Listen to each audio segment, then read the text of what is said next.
Hello friends, क्या हाल चाल है। आई होप आप सब लोग ठीक होंगे। तो दोस्तों, आज अपनी चर्चा का विषय है वैक्सीन, यानी कि आज अपन लोग वैक्सीन के बारे में डिस्कस करने वाले हैं। वैक्सीन का इतिहास क्या है, ये वर्क कैसे करती है और इसकी खोज किसने करी, एक्सेट्रा एक्सेट्रा, अपन लोग इसके बारे में चर्चा करने वाले हैं। तो दोस्तों, वीडियो में आगे चलने से पहले हमारे चैनल को सब्सक्राइब कर दें और वीडियो अच्छी लगे तो वीडियो को लाइक कर दें। तो चलिए चलते हैं अपनी टॉपिक पर।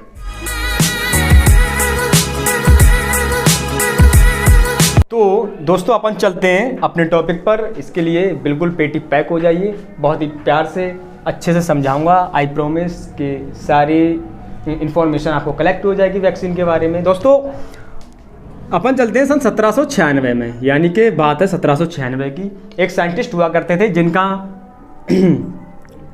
नाम है एडवर्ड, यानी कि नाम था एडवर्ड जेनर। इन्होंने एक मेडिसिन, वैक्सीन की नहीं, मेडिसिन की खोज की थी। और किसके लिए खोज की थी? स्मॉल पॉक्स नाम की एक बीमारी जो कि हुआ करती थी, स्मॉल पॉक्स, जिसको हम कहते हैं चेचक। क्या कहते हैं?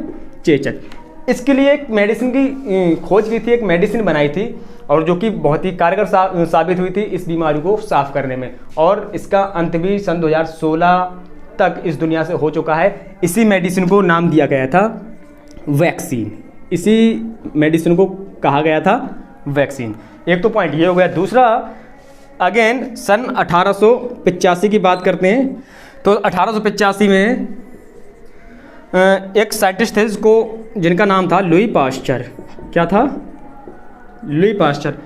इन्होंने रेबीज के लिए वैक्सीन का विकास किया था। रेबीज जो कि डॉगी वगैरह के, मंकी वगैरह के काटने से हो जाती है, इसका विकास किया था सन 1950 तक, यानी कि 20th सेंचुरी, 20वीं शताब्दी के मध्य तक आते आते लगभग तमाम बीमारियों की वैक्सीन का निर्माण हो चुका। जैसे कि इसमें डिप्थीरिया हो जाती है, पोलियो हो जाती है। ठीक है, अब अपन बात आगे बढ़ाते हुए चलते हैं कि ये वैक्सीन जो होती है ये वर्क कैसे करती है, ये कार्य कैसे करती है। और ये जो कोरोना की वैक्सीन है ये अभी डिले हो रही है, इसमें क्या हो रहा है, किस तरह से बनाई जा रही है, या फिर वैक्सीन बनती कैसे और कार्य कैसे करती है।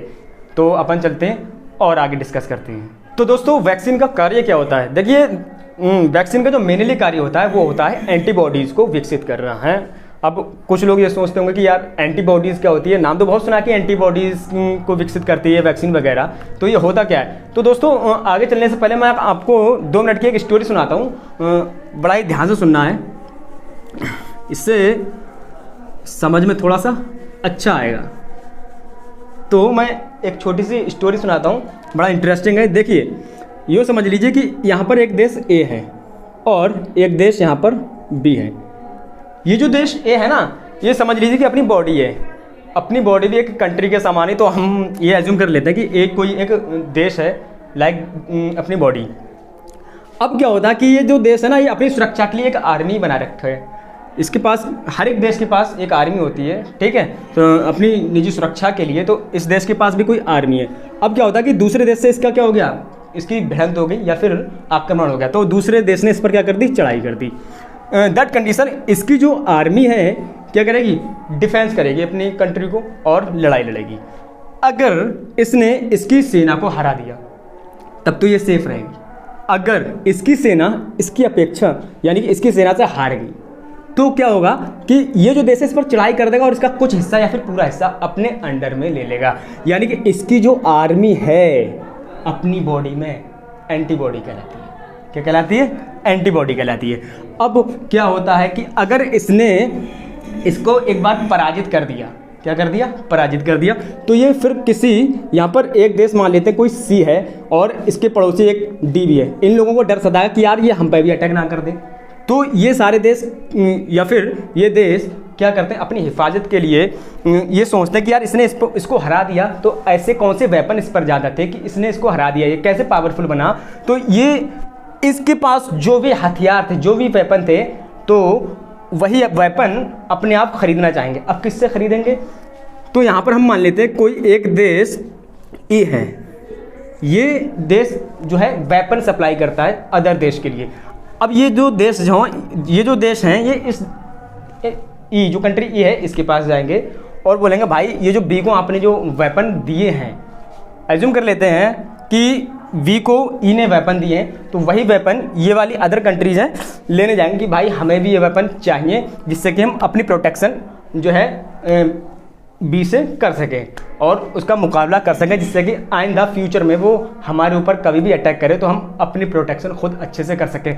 बिल्कुल यही आर्मी का वर्क होता है हमारी बॉडी में एंटीबॉडी का। देखिए, जब कोई भी बाहरी पैथोजेंस, वायरस या फिर बैक्टीरिया हमारी बॉडी को अटैक करता है तो हमारी बॉडी के अंदर भी एक डिफेंस सिस्टम होता है। क्या होता है? Defence system. जब कोई भी पैथोजेंस या रोगाणु, वायरस या फिर बैक्टीरिया हमारी बॉडी के अंदर जाता है तो उस कंडीशन में हमारा जो डिफेंस मैकेनिज्म है वो एक्टिवेट हो जाता है। एक्टिवेट होने के बाद वो हमारी बॉडी के अंदर इम्यूनोग्लोबिन्स छोड़ता है। इम्यूनोग्लोबिन्स को ही हम क्या कहते हैं? एक तरह के प्रोटीन्स होते हैं, उन्हीं को हम एंटीबॉडी कहते हैं। यही अब क्या होता है, ये एंटीबॉडी उन पैथोजेंस को, वायरस को, बैक्टीरिया को किल कर देता है, मारता है। किसी भी कंडीशन में अगर वो बाहरी पैथोजेंस या रोगाणु या फिर वायरस या फिर बैक्टीरिया उस पर हावी हो जाए, यानी कि ज़्यादा पावरफुल हो, तो उस कंडीशन में जो हमारे एंटीबॉडीज हैं उसको किल नहीं कर पाते और इस कंडीशन में हमारी बॉडी बीमार हो जाती है, यानी कि हम लोग बीमार हो जाते हैं। तो इसके लिए किसकी ज़रूरत पड़ती है हमारी बॉडी को? वैक्सीन की। वैक्सीन क्या करती है? हमारी बॉडी में एंटीबॉडी का निर्माण करती है। तो दोस्तों, वैक्सीन बनाई कैसे जाती है? देखिए, जिस वायरस की हमें वैक्सीन बनानी होती है, यानी कि हम का मतलब मैं नहीं, यानी कि जो लोग वैक्सीन बनाते हैं वो क्या करते हैं कि जिस वायरस की वैक्सीन बनानी होती है उसी वायरस को पकड़ते हैं और उसको किल कर देते हैं, यानी कि या फिर अधमरा कर देते हैं या फिर केमिकल्स के ज़रिए उसको बहुत ही वीक कर देते हैं और इतना वीक करते हैं कि उसको हम अपनी बॉडी में इंजेक्ट करते हैं या फिर बॉडी में डालते हैं, तो वो वायरस हमारी बॉडी को इन्फेक्ट नहीं करते हैं और हमारी एंटीबॉडी उन वायरस को किल कर देती है। यानी कि हम रिहर्सल करते हैं। हम क्या करते हैं? रिहर्सल करते हैं उन वायरस को मारने के लिए, जिससे कि फ्यूचर में कभी भी वही वायरस जब दोबारा हमारी बॉडी में आए तो हमारी एंटीबॉडी पहचान लगी, हाँ यार ये तो वही है जिसको हम एक बार किल कर सकते हैं और उसको एक ही झटके में पछाड़ देवें। तो इस तरह से वैक्सीन जो है वो वर्क करती है। अब बात आती है कि यार ये जो कोरोना की वैक्सीन है इतना लेट क्यों हो रही है? तो दोस्तों, जो कोरोना की वैक्सीन डिले हो रही है, इसका डिले होने का रीज़न ये है कि किसी भी बीमारी की अगर वैक्सीन आती है तो उसको बनाने के लिए मिनिमम 18 से 24 मंथ, यानी कि 18 से 24 मंथ का टाइम लगता है, ठीक है। और बहुत सारे ट्रायल होते हैं, जैसे कि अभी 3 फेज ट्रायल हो रहा है, इस कारणवश अभी लेट हो रहा है। देखिए, अभी कुछ एक कंपनीज हैं जिन्होंने कह दिया कि हम कोरोना की वैक्सीन ले आए हैं कि हमारी 90% एक्यूरेसी है, 94.5% है। तो जिनमें से मैं बता रहा हूँ कि आपको 4 कंपनीज के नाम बताऊँगा मुख्यतः, मेनली जो कंपनीज हैं, और उन्होंने टेक्निक क्या यूज़ करी उसके बारे में थोड़ा सा बता दूँ, थोड़ी सी संक्षिप्त में विवरण दे देता हूँ। देखिए दोस्तों, जो वैक्सीन है इस वक्त मैं बात कर दूँ तो एक तो कंपनी है एस्ट्राजेनेका। कौन सी है? एस्ट्राजेनेका एंड और दूसरी है आपकी स्पुतनिक 5, रसिया वाली स्पुतनिक 5। इन दोनों की टेक्निक अलग है। और एक है मॉडर्ना, एक हो गई मॉडर्ना और एक हो गई आपकी फाइजर। इन दोनों की टेक्निक अलग है। इन दोनों की टेक्निक की अगर मैं बात करूं तो इन्होंने ये जो टेक्निक यूज़ करी है, इन दोनों ने, एस्ट्राजेनेका और स्पुतनिक 5 ने, इन्होंने जो है चिंपैंजी, पता हो आपको, चिंपैंजी जिसको हम प्रो मानव कहते हैं, ठीक है। तो उसमें एक फ्लू ढूंढा। क्या ढूंढा? फ्लू। देखिए, फ्लू क्या होता है? जैसे कि नाक बहना, जुकाम होना, इसको फ्लू कहते हैं। तो इन्होंने उसमें एक वायरस की खोज की जिसको हम एडिनो वायरस कहते हैं। क्या कहते हैं? Adeno virus. दोस्तों, इस एडिनो वायरस की जो स्ट्रक्चर थी वो बिल्कुल कोरोना की जैसी थी। आपको पता है कोरोना की स्ट्रक्चर आप देखते होंगे इस टाइप से, ये जो सींग लगे हुए होते हैं, बहुत ही बेहुदा किस्म के और बेहुदा वायरस है।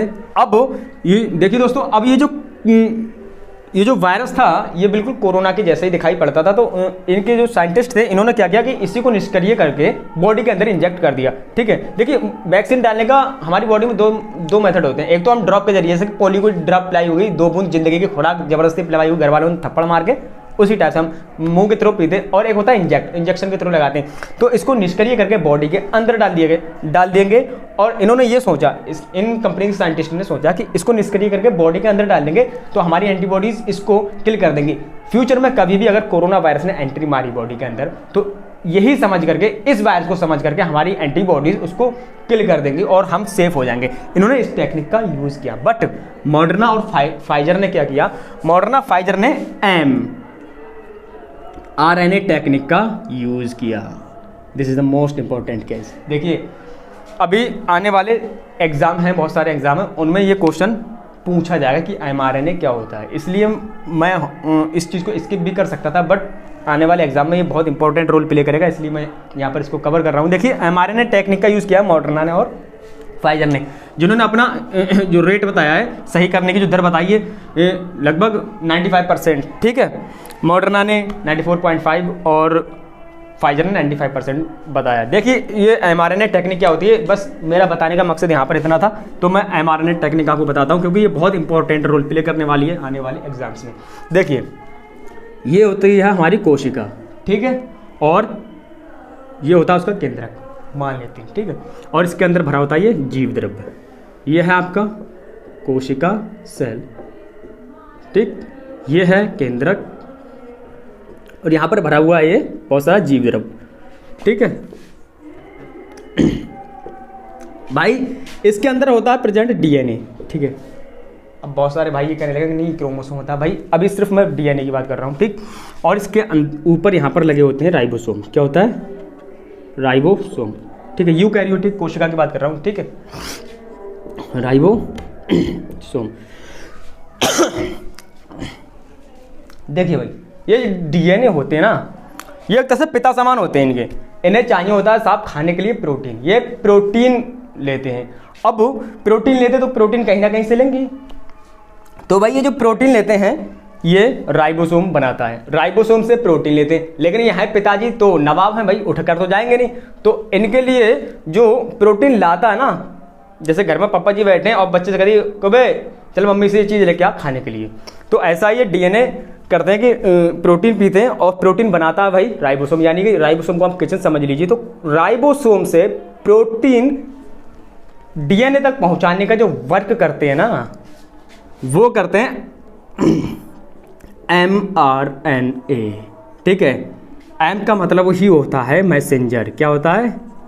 मैसेंजर आरएनए, ठीक है। यानी कि ये राइबोसोम